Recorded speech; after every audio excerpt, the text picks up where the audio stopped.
Hello there, I'm Callum Johns, and welcome to the EU in Review, where I review the Star Wars Expanded Universe as I experience it. This time I'm going to be continuing on with the classic Marvel Star Wars comic run, and this I'm talking about issues 55 to 57. One storyline, I believe, or sort of mixed together, and they're all written by David Michelini, so that's cool. So issue 55 is also written by David Michelini, of course, as I mentioned, and illustrated by Walt Simonson and Tom Palmer. Pliff is an odd name. I don't know why they thought to name it Pliff, but I guess it makes sense with the appearance of the Hujibs. Which also, this is their first appearance. But that comes later. This is the first appearance of the planet Arbia. And that's interesting, because it's a planet of the Hujibs. And there are different types of airspeeders that they're using, and they're back to searching for a new base again with this storyline. So they're still looking for bases. And just the name Hujibs is funny, I think. They tried to make these cute little things called Hujibs.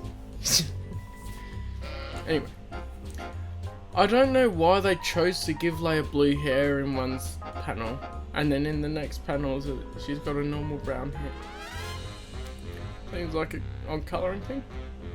Another odd colouring thing is in one panel Lando has red skin instead of his regular brown skin.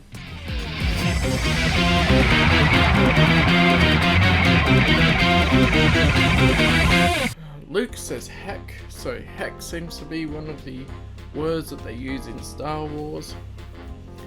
And he also says the skirmish on Shiva so soon after escape from the Tarkin. But here's where I have an issue with the previous issues. The last review I did, because Aaron said it was weeks that Leia was on Shiva, but it was soon, but not so soon, I would have thought.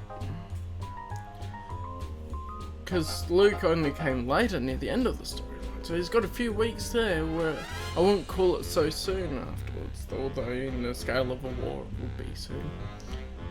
So one of the Rebels characters' name is actually Burt, B-U-R-T-T, which is probably a reference to Ben Burt, who's a sound designer for the movies, in the original trilogy at least, if not the prequels from memory, having fun. But yeah, they probably put that in reference to Ben Burt, which is cool.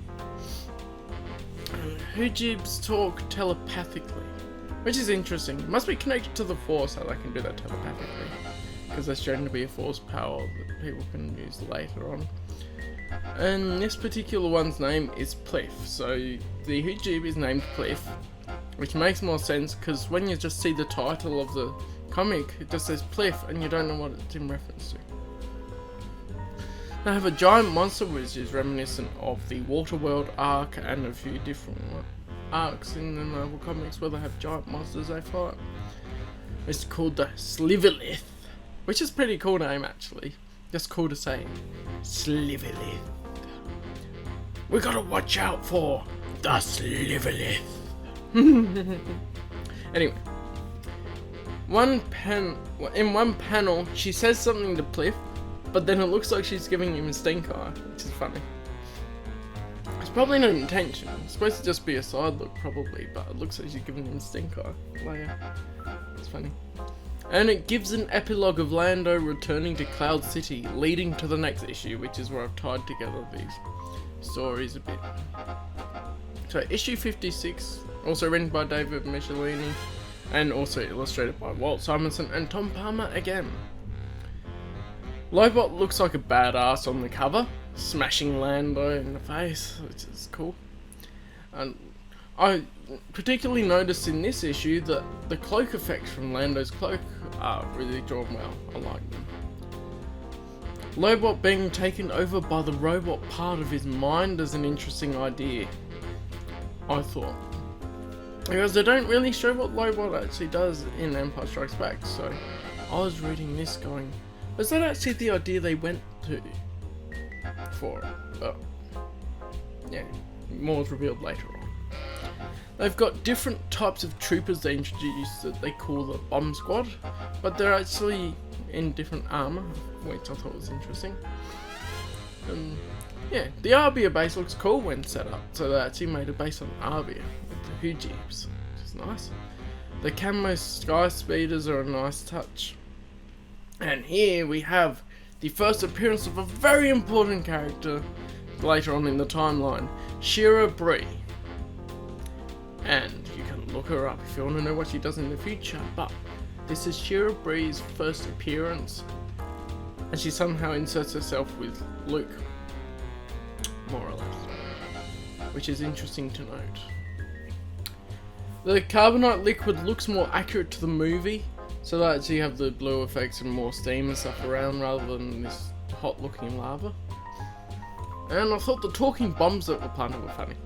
I like how it just assassins the Imperials and that. It's good fun. Must be losing Tabana gas is a quote from it, and so the city floats using the same gas that's used for blaster power packs, it seems. And it makes sense that it has multiple uses and that they can use it for that since they mine that and they have a really good supply of it. And Lobot, so far in this issue, to this point, was only a robot or a cyborg following orders, which is I'll get back to later. The Imperial thinks he can alter it later, which I think is a reference to Vader's "I'm altering the deal, pray I don't alter it further." It's cool.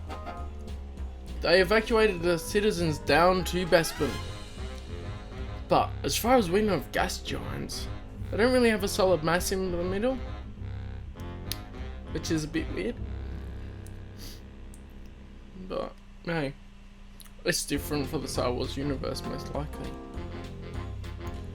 The Imperial says that Bespin is the Ugnaughts' home world, which I thought was interesting, because that's not as accurate to the main continuity, because they have a different home world in the main continuity. I looked it up, but I forgot to write it down. That's okay. So, because I don't think it makes sense that they have a world down there anyway that they can actually survive on. Oh, it's interesting that Lobot has superhuman strength as a cyborg. And then it reveals that Lobot went crazy when damaged because he's the one that could disarm the bombs. And so I thought that was an interesting way to do it, was that he was actually went crazy because he was damaged. And I like how Lando can actually fix Lobot, it shows he's a bit more technical. So the way that they could disarm the bombs is by having advanced telekinesis. And apparently this was just from being a cyborg. Doesn't really make sense to me. Unless he had some force potential that was unlocked by becoming a cyborg.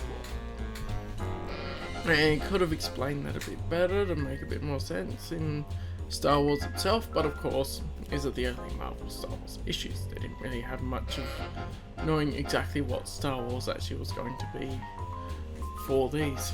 They were going with what they thought Star Wars was, which is an interesting take on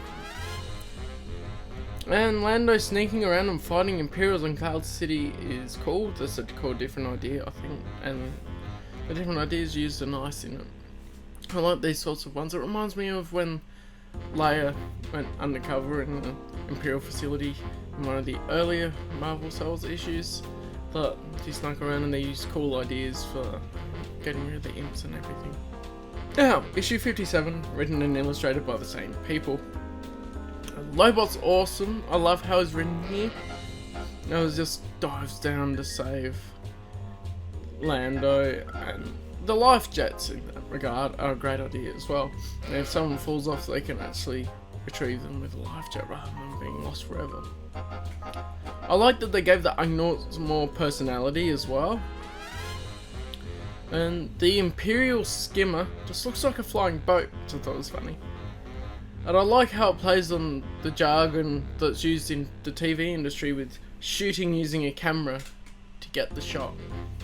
Instead of saying you should shoot them, and they mean with a blaster, which is cool. I like the play on words, especially studying film and TV myself. And that's what the Ugnaughts do with their dialogue, which is interesting. Because their dialogue actually has me reading it in an Irish accent, like little leprechauns. It's funny. It's like, "Aye laddies, let's get them." I can't really do a very good Irish accent, but there we go. That's the way they're written. That's cool. I'll pop some up anyway. It's really inventive how Lando uses the film in the Skimmer's fan. So this is back in the days when the cameras still had rolls of film in them, and so Lando just shoves it out, because of course, not as advanced technology that they thought of to put in the comics at the time. Throws the film out, it gets caught in the fan, blows up the skimmer. It's cool. It also says that a Lobot. So that implies that there are more Lobots around. But the only Lobot we've ever seen is the one in Cloud City, so I wonder, are there any more Lobots out there? Or are they hunted down and he's pretty much the only one left? Don't know.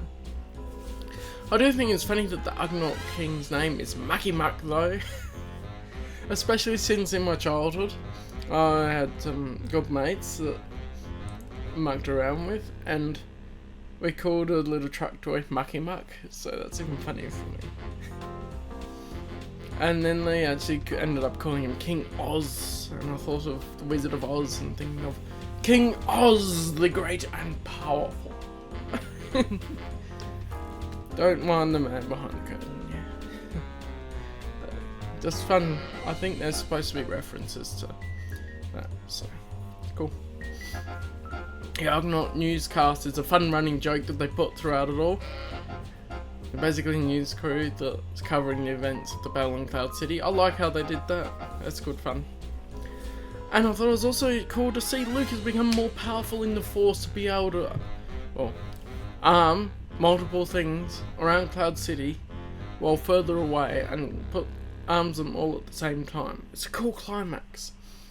And it says they're the bombs, but then it's a nice trick Luke plays, but I won't spoil that for you too much. I was going to wonder about Cloud City's fate though in connection to Jedi Prince until he reveals that he could be fixing it. And yeah, it's a cool story with a good twist, and one of the main takeaways from this is that it establishes the gas planets actually have viable atmospheres and everything at the core, which is different in Star Wars to real life. So I'll keep that in mind for the future when reading more Star Wars stuff. That's pretty much what I thought of that. Great fun reading these, and yeah. What are your thoughts on issues 55 to 57 of the classic Star Wars Marvel run? I'd like to hear what you think of it. And as always, thank you so much for watching and listening to this. I hope you enjoyed it and hearing my thoughts. I'll see you in the next video. Bye.